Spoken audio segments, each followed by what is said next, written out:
A day after scores of protesting students attempted to march towards the Raj Bhavan, Manipur Governor Lakshman Prasad Acharya left from Imphal for Guwahati.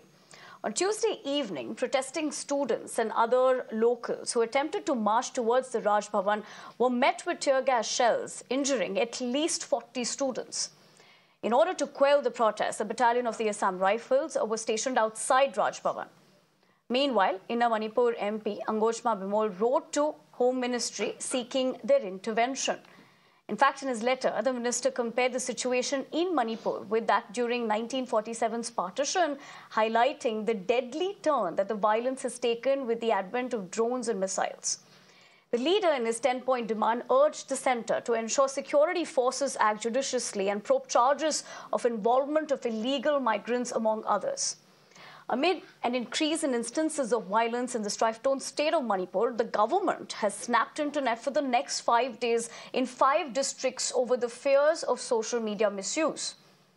The Manipur University, meanwhile, has postponed all exams scheduled for various undergraduate and postgraduate programs due to the current situation in Manipur until further notice. To get a better sense of the situation on the ground, listen in to this report filed by my colleague Priyank Tripathi.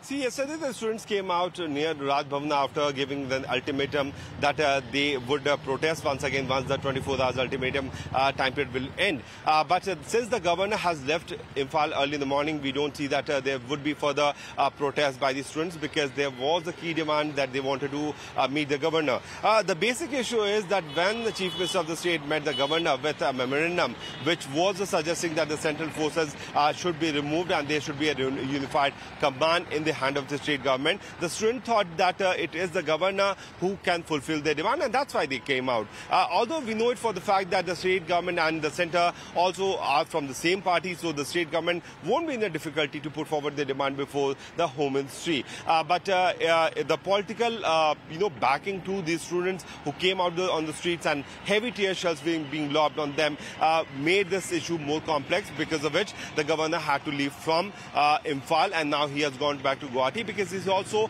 the governor of the state of Assam. Right now there is internet ban which is there in the state, in the valley to be very precise, for the next few days. School, college activities have been shut down. If I may show you, this is a condition of the curfew where the only few vehicular movement has been allowed to happen after a proper check by the local police. But the vehicular movement is certainly not suggesting that there could not be further protests, which the government is fearing, because of which probably the government left Imphal because of security reasons.